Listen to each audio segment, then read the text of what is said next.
आपको ब्लू या black ball pen का यूज करना रहता है एग्जाम में, तो आप अपनी मर्जी से ब्लू भी कर सकते हो और ब्लैक भी कर सकते हो। दोनों साथ नहीं कर सकते, या तो पूरा ब्लू होगा या तो पूरा ब्लैक होगा। ठीक है। Hello everyone, welcome and welcome back to my new video. तो आज मैं एमपीपीएससी मेंस की स्ट्रेटजी बताने वाली हूँ कि इतना कम टाइम बचा है और सिर्फ पढ़ने का टाइम बचा है। ठीक है। अब आपको मैनेज करना है कि आप कितने टाइम लिखोगे, आंसर राइटिंग करोगे और आप कब पढ़ोगे।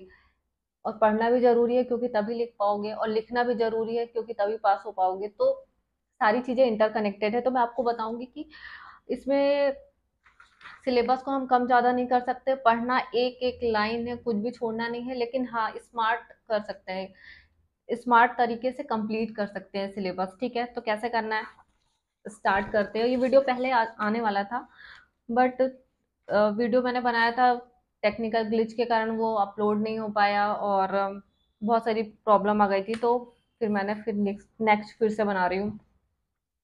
तो आपको तैयारी कैसे करना है, आपको आप सबसे ज़्यादा इम्पोर्टेंट है आपके अंदर कॉन्फिडेंस आना कि हाँ आप निकाल लोगे। ये कैसे आएगा, जब सिलेबस कंप्लीट होगा। सिलेबस कैसे कंप्लीट होगा, वैसे तो देखने में बहुत ज़्यादा लग रहा है, लेकिन आप इसको उल्टा रेडी करोगे। जैसे 6 पेपर है तो पेपर 4 से स्टार्ट करना। 5 के बारे में अभी बताऊंगी, लेकिन पेपर 4 से स्टार्ट करो। तो पेपर 4 में पार्ट ए पार्ट बी है। ठीक है। तो सबसे पहले पार्ट बी, अब इसमें भी क्या करना है, जैसे कोई भी पेपर आप लेके बैठ रहे हो कि मुझे पेपर 4 कंप्लीट करना है पहले। ठीक है। तो इसमें आप ये करो कि देखो कि कौन से ऐसे यूनिट है जिनके बारे में आप एक लाइन भी नहीं लिख सकते हो बिना पढ़े, उनको पहले कंप्लीट करो। ठीक है। जिनमें आप थोड़ा बहुत लिख सकते हो, उनको थोड़ा सा होल्ड में डाल के पढ़ना उसको भी है आपको, लेकिन पहले उन चीजों को पढ़ो जिनके बारे में आप एक लाइन भी नहीं लिख सकते। तो जैसे पेपर 4 आपने उठाया, सिलेबस लेके बैठ गया ऐसे। पेपर 4 में आपको क्या करना है कि पार्ट ए पार्ट बी है, तो आपको भी पता है कि जो पार्ट बी है वो नया जुड़ा हुआ है। तो सबसे पहले क्या करना है, इसके बारे में भी आपको कुछ नहीं पता, तो सबसे पहले पार्ट बी। पार्ट बी में 5 यूनिट है। ठीक है। और 5वें यूनिट में तो केस स्टडी है, तो उसको वैसे ही रहने दो। अभी के टाइम में केस स्टडी ऐसी आ रही है कि वो लगता ही नहीं कि केस स्टडी है, तो उसको आप वहीं कर लोगे। केस स्टडी को होल्ड में करके पार्ट पेपर 4 के पार्ट बी को पहले रेडी करो। इसमें जैसे यूनिट 1 है उद्यमिता, प्रबंधन, व्यक्तित्व विकास, ये कंप्लीट कर लो। व्यावसायिक संगठन एवं एवं प्रबंधन, ये ऐसी चीजें है ना, एक तो नई जुड़ी हुई है। ठीक है। और अभी इनसे जो क्वेश्चन बनेगा ना वो बिल्कुल इजी बनेगा, आप इन यूनिट्स में ज्यादा स्कोर कर सकते हो। ठीक है। क्योंकि इसका मैटर जो है वो भी फर्स्ट टाइम मिल रहा है, और जो अभी इसमें ना जो सिलेबस की लाइन है आउटलाइन, उन्हीं से क्वेश्चन बन जाएंगे डायरेक्ट, तो स्कोरिंग भी रहेगा।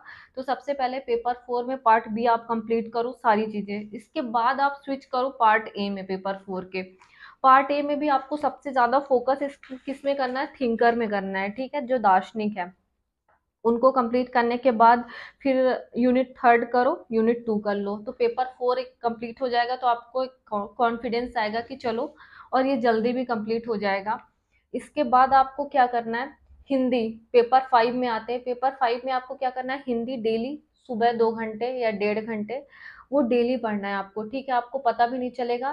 तो एक पेपर आपका डेली चलता रहेगा, एक पेपर आप ये वाला कोई भी जो यूनिट आप कर रहे हो उसको चलाओ। जैसे वो यूनिट कंप्लीट होती जाती है, कम से कम उसका आप पार्ट ए 300 नंबर का होता है, तो पार्ट ए का टेस्ट दे दो, पार्ट बी का दे दो। ऐसे कम से कम 1.5 घंटे लिखने की प्रैक्टिस भी करो, जैसे वो एक बार आप कंप्लीट कर लेते हो।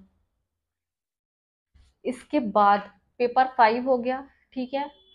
4 हो गया, ये ऐसे करना है। इसके बाद हम स्विच करेंगे पेपर 3 में। पेपर 3 में आएंगे तो पेपर 3 में भी ऐसे ही है, part A part B. Part A में इकोनॉमी है, अर्थशास्त्र है, तो इसमें भी 5 यूनिट है। तो 5 यूनिट में जैसे 5th यूनिट है सांख्यिकी, डेटा विश्लेषण, प्रायिकता। ठीक है। जो ये मैथ्स वाली यूनिट है ना, इसको भी जैसे आप डेली हिंदी पढ़ोगे, फिर उसके बाद आप 1 घंटे का टाइम या आधे घंटे का जो टॉपिक दिए हुए हैं ना ये मैथ्स के, तो इनमें एक एक यूनिट मतलब एक एक टॉपिक डेली आप करो, आधे 1 घंटे डेली दो। इस तरह आपकी ये इस तरह आपकी पेपर थर्ड की मैथ वाली यूनिट कंप्लीट होती जाएगी। इसको इकट्ठा बैठ के नहीं करना है, क्योंकि इसमें आपको प्रैक्टिस करनी पड़ेगी। तो इसमें आपको क्या करना है, डेली आधे या 1 घंटे का 1 घंटे का टाइम डेली देना है इस यूनिट को, तो ये भी जल्दी कंप्लीट हो जाएगी। इसको डेली पढ़ना है।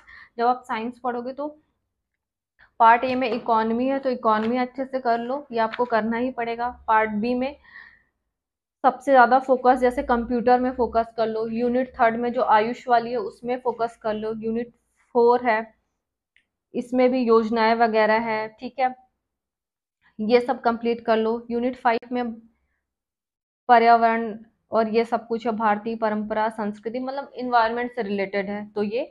और इसके बाद लास्ट में ये वाला करो, विज्ञान के साधारण अनुप्रयोग हो गया, साइंस वाला। क्योंकि बाकी, लेकिन बाकी सारी चीजें भी आपको करनी है, लेकिन ये सारी चीजें करोगे तो ये जल्दी हो जाएंगे इस तरीके से। और इस पे ना मैथ्स जो है ये 2 जगह दिया हुआ है, ठीक है।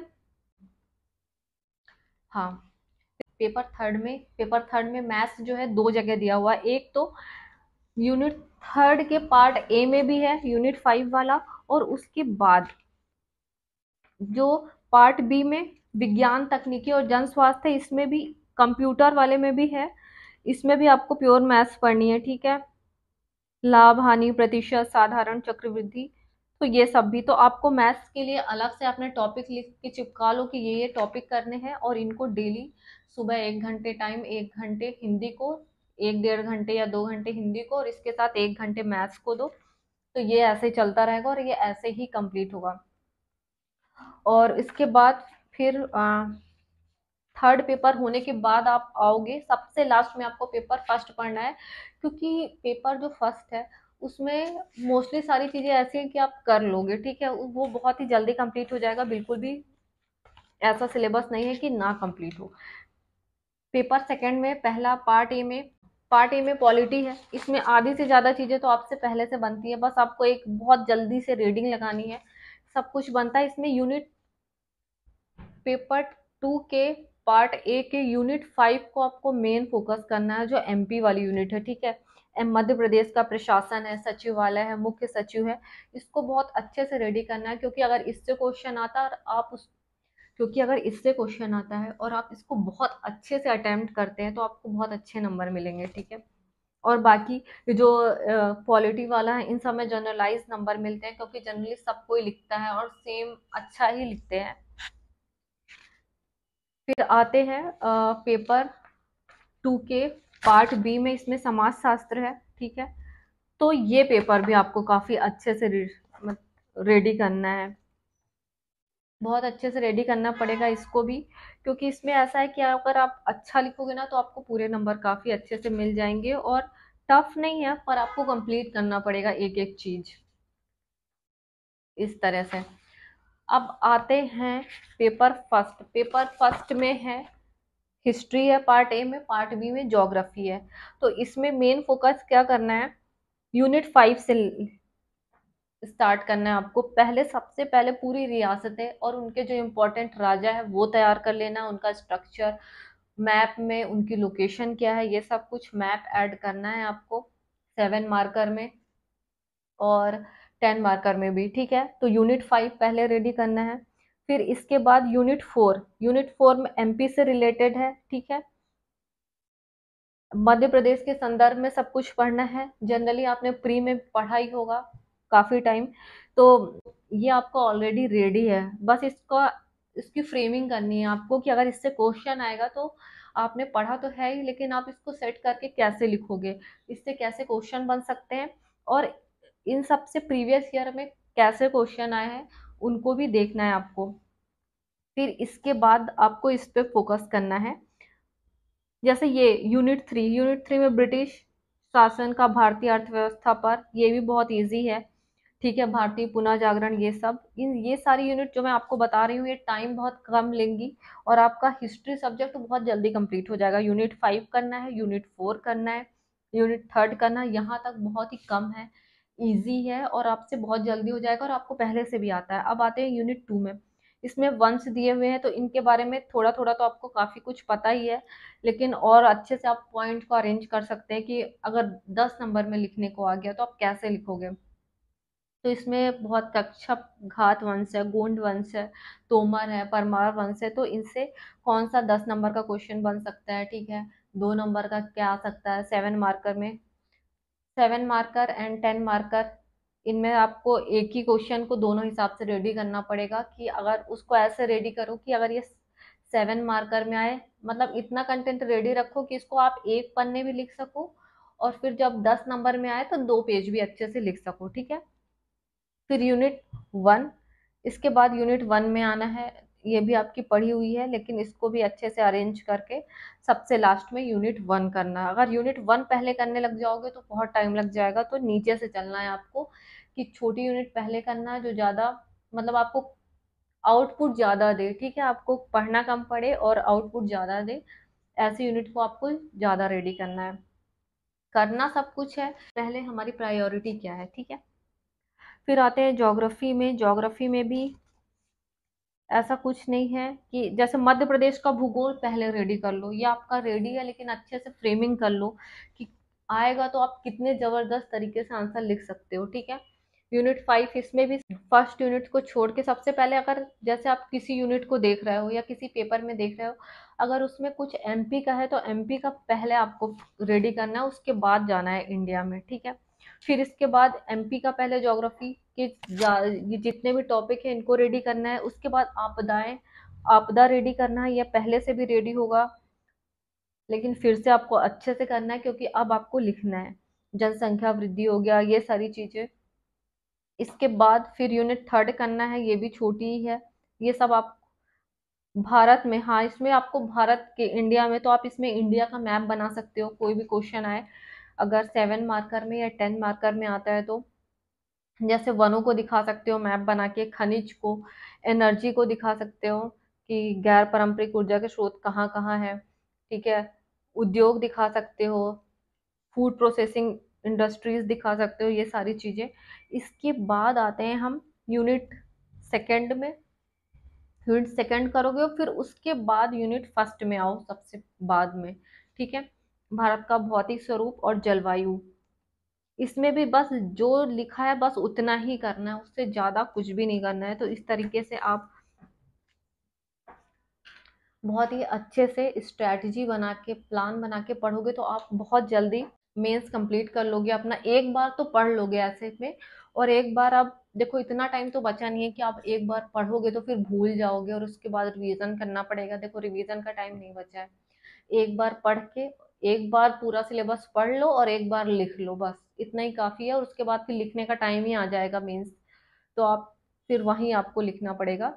तो आप इतनी जल्दी कुछ नहीं भूलने वाले हो, बस एक बार कैसे भी करके एक अच्छा सा जो मैंने प्लान बताया इस तरीके से आप पढ़ सकते हो, और एक बार सारी चीजें लिख के देख लो, और इस तरह से। और अब इतना नोट्स बनाने का भी टाइम नहीं बचा है, तो कोई भी जो नोट्स आपने लिए हैं उन्हीं को हाईलाइट करके पढ़ लो, और बस अपनी फ्रेमिंग करते जाओ, एक रफ कॉपी लेके बैठो, कुछ लगे कि उसके कीवर्ड या पॉइंट, बस जितना, जितनी देर आपने पढ़ा उससे भी आधा टाइम लगा के, अगर आपको कोई कीवर्ड लिखना है या शॉर्ट नोट्स कुछ भी इस टाइप का, तो तुरंत करना है तो कर लो, अलग से मत बैठना। और इस तरीके से, और आपको प्रीवियस ईयर लेके बैठना है, जैसे आप कोई भी यूनिट पढ़ रहे हो तो उस यूनिट प्रीवियस ईयर में देखना है कि इस यूनिट से कितने क्वेश्चन पूछे गए हैं, किस टॉपिक से ज़्यादा पूछे गए हैं, उन टॉपिक को पहले रेडी करना है। जब वो प्रीवियस ईयर के क्वेश्चन उस टॉपिक के रेडी हो जाए उसके बाद ही एक्स्ट्रा पढ़ना है, नहीं तो फर्स्ट प्रायोरिटी उन्हीं को देना है जो पूछा जा चुका है, ठीक है। इस तरीके से आपको करना है। और हाँ, और लिखना बहुत ज़्यादा ज़रूरी है, तो आपको एक टेस्ट सीरीज भी कर लेनी है अच्छी सी, अच्छी सी क्या, कोई भी कर लो, मेन आपको पढ़ना आपको है और लिखना भी आपको है। तो लिखना और पढ़ना दोनों ज़रूरी है। आप जो भी टेस्ट सीरीज करोगे अच्छी करोगे, तो जहाँ आपको ठीक लगे वहाँ एक टेस्ट सीरीज कर लो, और इस तरीके से आप पढ़ते हो तो आपका काफ़ी अच्छे से रेडी हो जाएगा। और और भी कोई आपको कंफ्यूजन हो, कुछ भी पूछना हो तो आप पूछ सकते हो, ठीक है।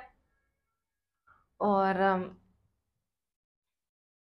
और ठीक है, एग्जाम में अगर आपको पेन से रिलेटेड कोई वीडियो चाहिए तो वो भी मैं बना सकती हूँ, और इसमें आपको ब्लू या ब्लैक बॉल पेन का यूज करना रहता है एग्जाम में। तो आप अपनी मर्जी से ब्लू भी कर सकते हो और ब्लैक भी कर सकते हो, दोनों साथ नहीं कर सकते, या तो पूरा ब्लू होगा या तो पूरा ब्लैक होगा, ठीक है। तो इस तरीके से आपको करना है, और पेन अपना अभी से चूज कर लेना, उसी से प्रैक्टिस करना ताकि आपका हाथ थोड़ा जमा रहे लिखने में, ठीक है। आई होप आपको आज का वीडियो पसंद आया होगा।